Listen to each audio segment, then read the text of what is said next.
Certainly good to see everybody this morning. We have been in a discussion. I know we took a day off for Father's Day, but we've been talking about this idea of abnormal Christianity now for a couple of weeks, and I want to continue that thought today.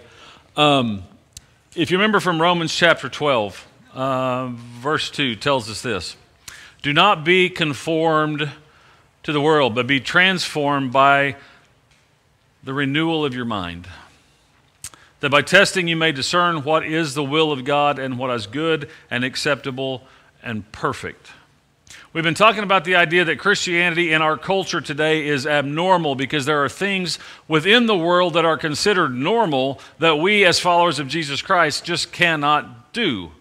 We cannot be. Matter of fact, Christ calls us to be different, to diverge from that normalcy of the world, to be, in essence, abnormal in our walk, in our talk, in our encounters with the world.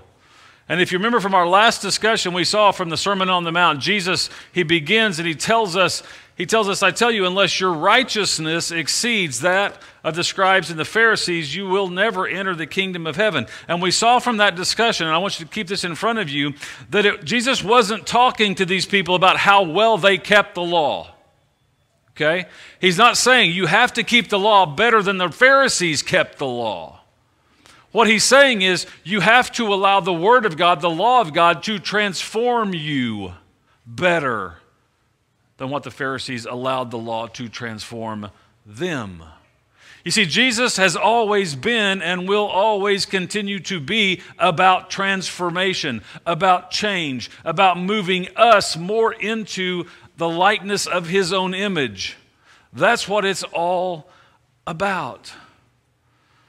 He transforms us into the image of Christ through the inworking of the Holy Spirit that is within us. We can't do it on our own. We've talked about that. But now comes the hard part. Now comes the really hard part of the Sermon on the Mount. It's because not only is transformation talked about, transformation is expected if you're going to be in the kingdom of Christ. And He expects us to take a hard look at our own lives and our own hearts and say, okay, what part of you needs to be made over? What part of you needs to be deconstructed and rebuilt into the image of Jesus? And if you follow the Sermon on the Mount, if you're familiar with how he lays it out, he's going to get into some areas that really will penetrate into who we are as individuals. And the very first one that he addresses is one that is prevalent in our culture. I know it was prevalent in his culture as well because he addresses it first. And that's the issue of anger.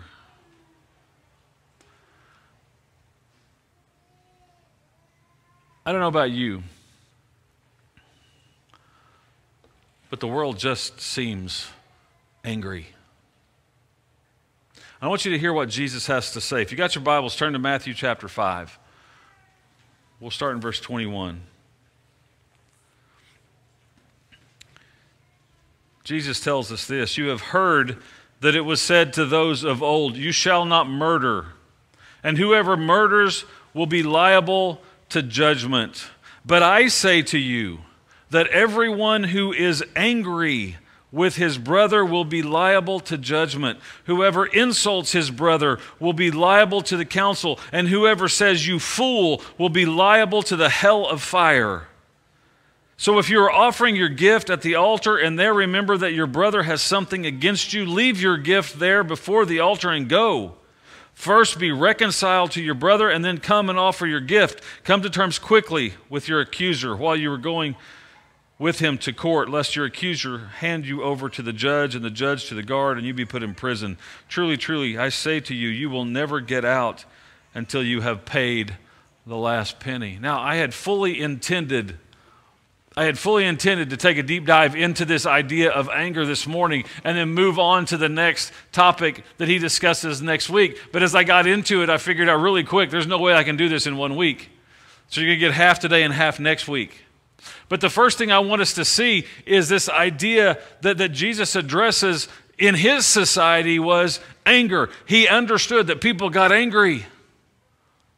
And I don't know, but Man, that's true about our society as well. I found some interesting statistics, and it says this: 77% of Americans get angry at least once a day.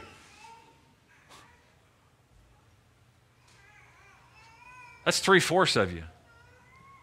But get this one: 30% more say they get really angry at least once per day. Anybody relate? Yeah. This is the one that bothered me, though.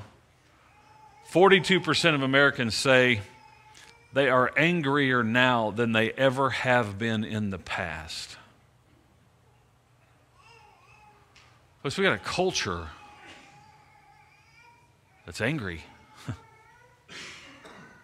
And the problem with that is that anger has become the new normal in how people respond to everything.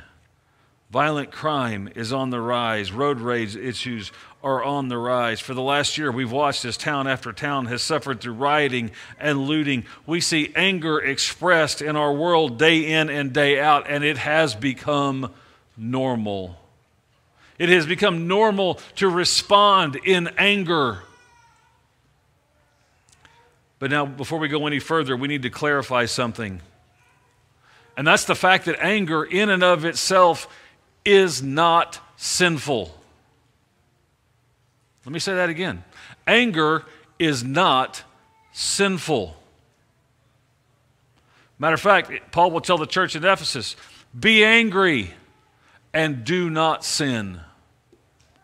Do not let the sun go down on your anger and give no opportunity to the devil. Understand this, the anger emotion that you have is given to you by God Himself because it serves a purpose. It can serve a positive purpose in us. There's times when anger does what it's supposed to do. Think about this for a minute. This may be a really bad illustration, but I'm going to use it anyway. Okay, so March, April rolls around, well, not here. February rolls around when summer starts, right? So anyway, February rolls around and you decide, okay, I'm going to go grab that nice little outfit or whatever that I wore last summer. And you go into the closet and you put it on, and all of a sudden you scream, "Who dried my stuff? Somebody shrunk my clothes."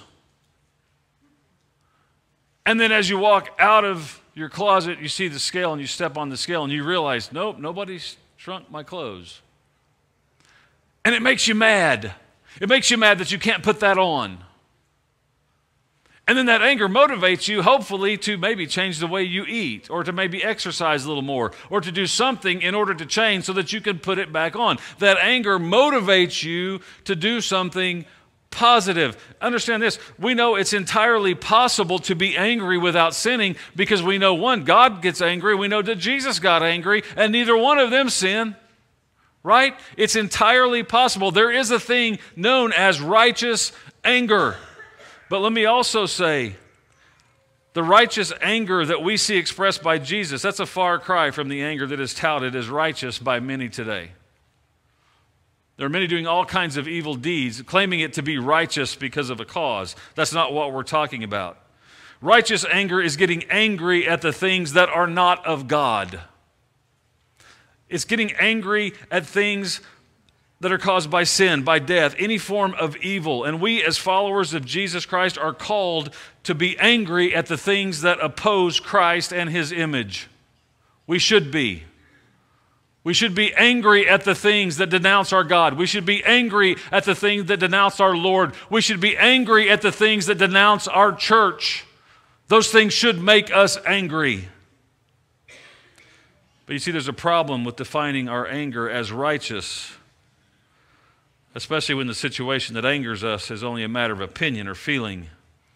We need to look at the heart of God and see what grieves Him, and understand what grieves Him most is sin. It grieves Him and it makes Him angry. But let me just say this. In our culture today, people will get angry with you for being angry at what angers God. Did you catch that? They will get angry at you for you being angry about what angers God. And I told you from the beginning, living abnormal Christianity will cost. I saw this on Wednesday. People today are offended by everything except those things that are offensive to God. That's the culture we live in. They're offended by everything except what offends God. So what does this righteous anger look like? Well, the Bible gives us many examples of even God, and we see it in His character. Numbers chapter 32, we see the Israelites not doing what they were supposed to do. And it says here, so the Lord's anger was aroused against Israel, and He made them wander in the wilderness 40 years until all the generation that had done evil in the sight of the Lord was gone. In other words, they came up to the Jordan. They didn't want to go in, and God says, you know what? That makes me angry. And because of it, you're going to go on a hike. And you're going to hike for 40 years. And as a result of those 40 years of hiking, not a one of you who acted this way is going to enter the promised land. We need to understand there are consequences to God's anger. I know it's not a popular topic today, but it's true. But we also need to understand that God's anger is not a self-defense mechanism for God. It is a righteous anger that always comes out of a place of simply wanting people to know Him and experience Him and worship Him. And it makes Him angry when sin takes people out of that relationship and out of that opportunity. And it angers Him. God desires all people to experience Him fully. Yet He's saddened and angered that they can't because of their sin. Psalm 71 or 7:11 says this. If I get it to go. God is a righteous judge. Listen to this. And a God who feels indignation or righteous anger every day. Why? Because people are rejecting Him every day. But this should also make us reflect on our own lives and search our own hearts to see if there's any way in which we have grieved the Lord's heart and sinned against Him. You know, I should know. I should know better. How many of you have ever heard this statement about be careful what you pray for? Right? I mean, it's like you don't ever want to pray for patience. You don't ever want to pray for patience. Because God will give you plenty of opportunities to work on being patient. Right? In the same way, you should never decide to preach about anger. Because God's got this sense of humor that says, okay, buddy, you're going to preach about anger? Let's see how well you listen to your own stuff. I'm going to give you stuff all week long that's going to try to make you angry.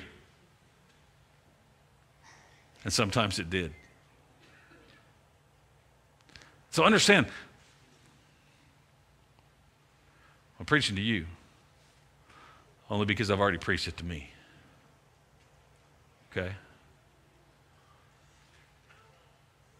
There's so much in our world that sets us off, that ticks us off. And there's so much in our world, and our world is so polarized right now that we want to end up on the right side. And when we end up angry on the right side, we automatically assume our anger is right or righteous.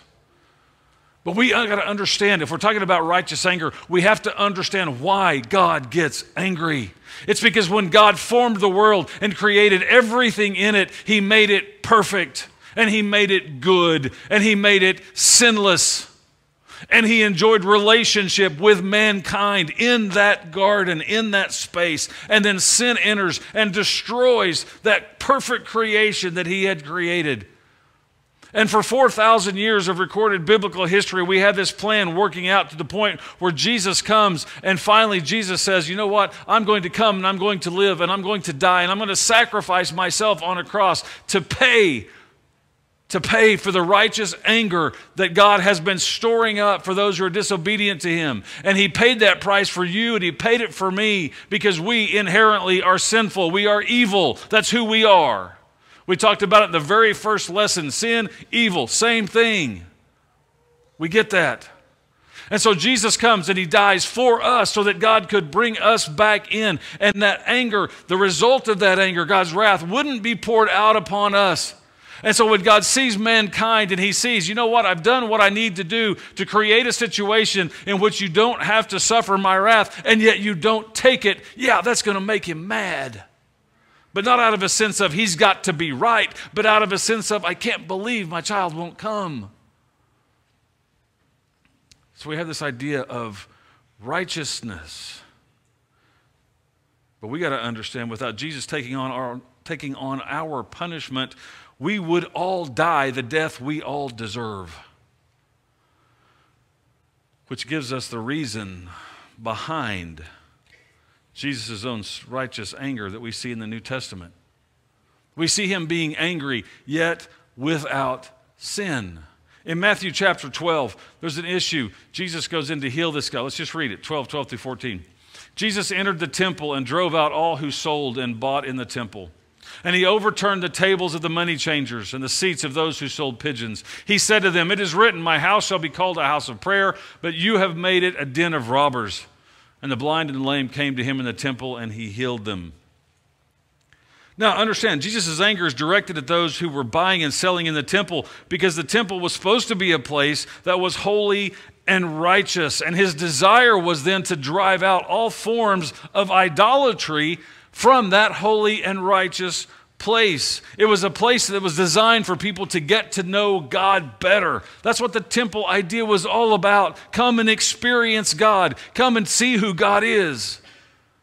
Come and fellowship with God. And these have taken it, these people had taken it and turned it into a bank, right? Or a credit union, whichever you prefer. Where they're going in and not only that, they had totally corrupted what they were doing. And Jesus says no. And Jesus, better than anyone, understands the heart of the Father. And he's merely displaying the grief that God feels about those who become legalistic in their pursuit of him, which is what we talked about the last time. Our righteousness exceeding that of the scribes and the Pharisees. It's not about the act, so to speak. Another thing we see that from this is Jesus isn't necessarily angry at people, but at the motives within their hearts. Keep that in mind. Keep that in mind. Another instance in Mark chapter 3. Okay? Mark chapter 3. Listen to this one. Again, he entered the synagogue, and a man was there with a withered hand. And they watched Jesus. These are the Pharisees. To see whether he would heal him on the Sabbath, so that they might accuse him. And he said to the man with the withered hand, "Come here." And he said to them, "Is it lawful on the Sabbath to do good or to do harm, to save life or to kill?" But they were silent. And he looked around at them in anger, grieved at the hardness of their heart. And he said to the man, "Stretch out your hand." He stretched it out, and his hand was restored. The Pharisees went out and immediately held counsel with the Herodians against him, how to destroy him. Much like the previous occurrence, Jesus was grieved to the point of anger at the Pharisees because they were more concerned with following the acts of the law than they were at seeking the heart of God. One other observation you can pull from this passage is people who have an established normal, an established way of doing things will get angry when you change that. If you don't do it their way, they will get angry because you're imposing your will upon theirs. And according to this text, you may get attacked. You may even get crucified, which was the end result. So we've clearly seen through Scripture there is such a thing as righteous anger. As a matter of fact, the psalmist will say this, "Oh, you who love the Lord." That's us, right? Yes, we love the Lord, right? Yes, yes, yes. Okay, good. We're all in agreement there. We love the Lord. Then hate evil. That's what it says. Oh, you who love the Lord, hate evil. He preserves the lives of his saints. He delivers them from the hand of the wicked. We as followers of Jesus, as children of God, need to be people who hate evil. We should have a righteous anger toward the things that grieve the heart of God. Solomon will tell us this. Back up one. I'll just read to get it up there. Proverbs 8:13. The fear of the Lord is hatred of evil. Pride and arrogance and the way of evil and the perverted speech I hate, Solomon tells us. Proverbs 6, he's going to say it this way. There are 6 things that the Lord hates. Man, there's a lot of things I want to avoid in the Bible, but I don't want to be on the list that says, you know what, God hates this. I don't want to be in that category. And here's the category, 7 things that are an abomination to him. Haughty eyes, pride. A lying tongue, hands that shed innocent blood, a heart that devises wicked plans, feet that make haste to run to evil, a false witness who breathes out lies, and one who sows discord among brothers. God hates that stuff. And you know what, church? We should too. We should too. We should hate it. And I'll be honest, you and I, we don't have to go very far in this world to find examples of every one of these. Turn on your local news. Turn on the national news. Watch any kind of program on TV. You'll find one, if not all of them in there. All of them. We got a reason to be angry. And yet, Jesus, in the Sermon on the Mount, when talking about his kingdom, says, you've heard that it was said of old, you shall not murder. So now we know what he's equating it to. And whoever murders will be liable to judgment. We'd all agree with that. But I say to you that everyone who is angry with his brother will be liable to judgment. Now here's where it gets personal. Here's where it gets real. And I know what our typical response to this verse is. We're just like the Pharisees. And the question in our head then is, who is my brother? Is my brother those who think like I think? Is my brother those who worship like I worship? Is my brother those who believe like I believe? Is my brother those who are the same political affiliation that I? Are they my brother? And you remember what happened when Jesus was posed this question? When the Pharisees came to him, he said, who is my brother? You remember the story he told? It's called the Good Samaritan. And he takes the very most furthest person away from their concept of who could possibly be their brother, a Samaritan, an outcast, a half-bred, of no account to a Jew, and he says, you know what? That person is your brother. And we have to understand what he's not talking about here are Christians versus non-Christians. Here he's saying whoever your brother is, yeah, they're people. They're people. And herein lies the abnormalcy of the Christian life. It has become normal in our society, in our culture, in the world, even in the church, to focus our anger, even anger we consider to be righteous, towards people. And Jesus says that must not be. It must not be. We're going to take a really hard look at this next week, but for now I want you to consider this. In John chapter 8, and there's early on in Christianity, some believe that this story shouldn't even be in the Bible because some of the manuscripts didn't contain it. But in John chapter 8, there's a story. There's a story about Jesus that he goes into the synagogue one day and he's there, and all of a sudden the Pharisees come in and they've got this woman. And this woman has been caught in the very act of adultery. So I don't know what she looks like. She may be naked, wrapped up in a bedsheet. I don't know, but she's there in the synagogue in front of all of these people, in front of all of these lawyers, these scribes, these Pharisees, and they basically throw her to his feet and say, this woman's been caught in the act of adultery. What should we do with her? Now, be clear, I know there's so many different ways we could go with this story. And the first thing that most people think about is, where's the guy? Which is a valid point. If she was caught in the act, then he was guilty of adultery as well. But that was not their point. But here's what I want you to see from this. This woman is caught Her guilt is not in question. She is guilty of an evil act. Her actions and the actions of that man were an abomination to God. The action they committed together was evil. This is not in question. There's no doubt. Her actions and her lifestyle went completely contrary to public opinion. They went completely contrary to cultural norms. They went completely contrary to established religious norms. I don't know of a religion out there that says adultery is okay. The men who brought her to the temple that day were well within their rights to judge her according to the law. She had committed an abominable act before God, an evil act before God, an act that before God in the Old Testament prescribed a penalty, and that penalty was death. And the law was clear. And when these men asked Jesus, okay, we have this woman and she's obviously outside of everything we understand or believe or think or want, what do we do with her?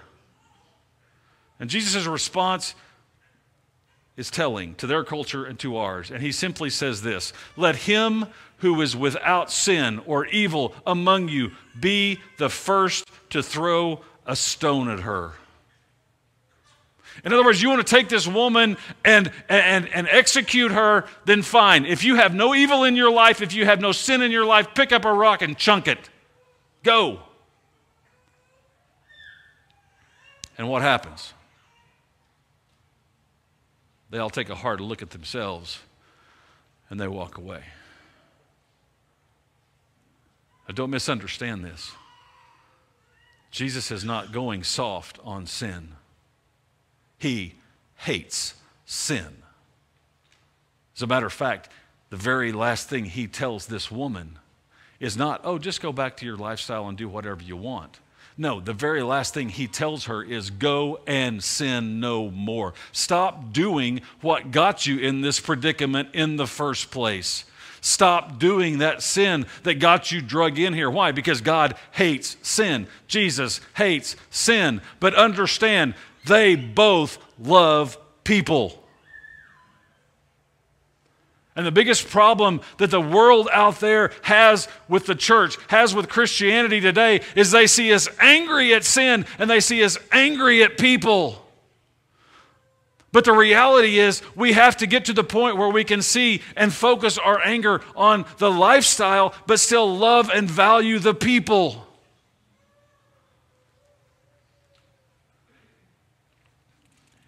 Because he adds at the end, neither do I condemn you. Jesus himself said he didn't come into the world to condemn people, but to what? Save them. You see, Jesus knew he was going to the cross for people just like her, people just like me, people just like you, people who sin, people who do evil acts, and even those who do evil things. They still have worth and value in the heart of God. Do we see people that way today? What I want you to see today before we dive deep into this next week is simply this. If your righteous anger, and no matter how righteous it is, leads you to respond in an unrighteous way, then you are just as wrong. You're just as wrong.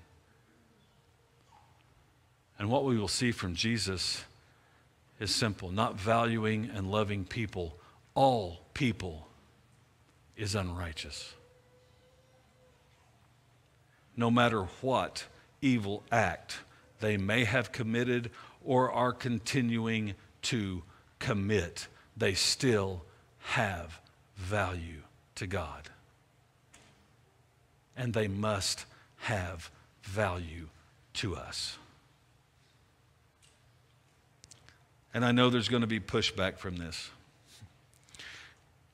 You're going to have conversations over lunch, and you're going to talk about the people that you just can't accept,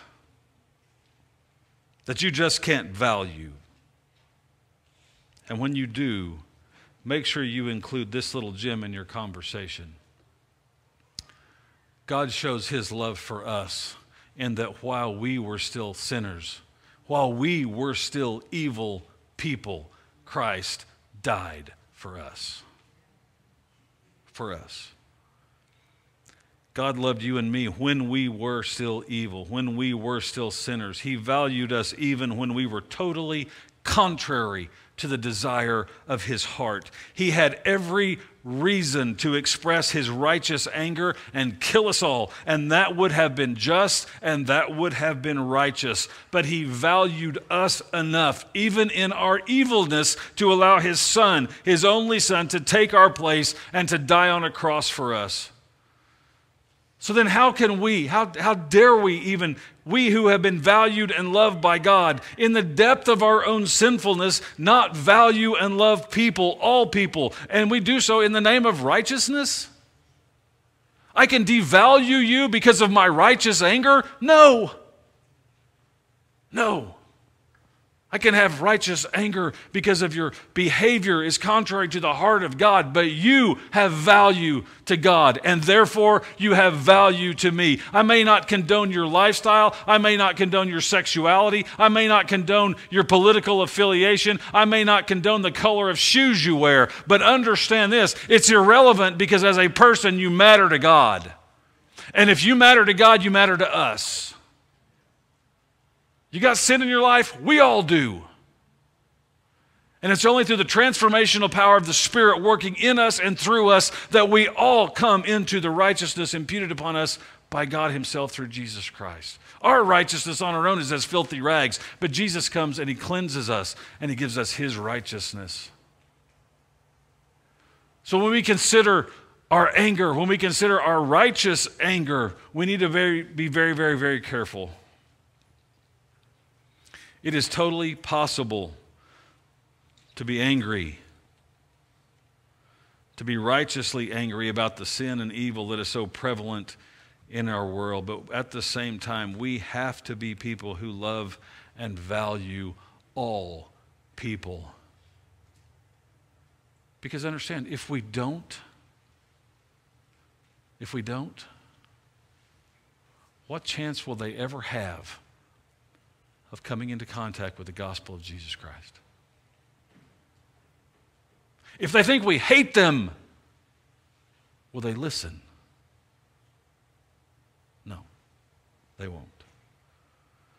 Jesus will tell us next week, it's not only possible, and it's abnormal, but it's expected. It's expected. Today, if you're like me, you struggle with it. You struggle with anger. There's so many ways, so many ways that we're tempted to be angry about all kinds of things.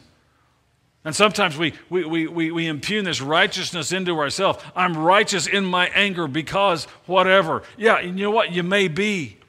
I'm not telling you not to stand up for God. Quite the contrary. You see sin, stand up for it. Stand up against it. Let's call it what it is, evil in our world. But understand, the people that may be promoting it or participating in it still have value to God. We need to see them that way. This morning, if you'd like the prayers of our elders to help you deal with that, or come to terms with your own anger, we're more than ready to do that. Or maybe today you're ready. You're finally ready to profess Christ as Lord in your life, to put him on in baptism, to begin the transformational process of becoming more and more like him. We've got water. It's ready. We just invite you. Whatever you may need today, let us know as we stand, as we sing.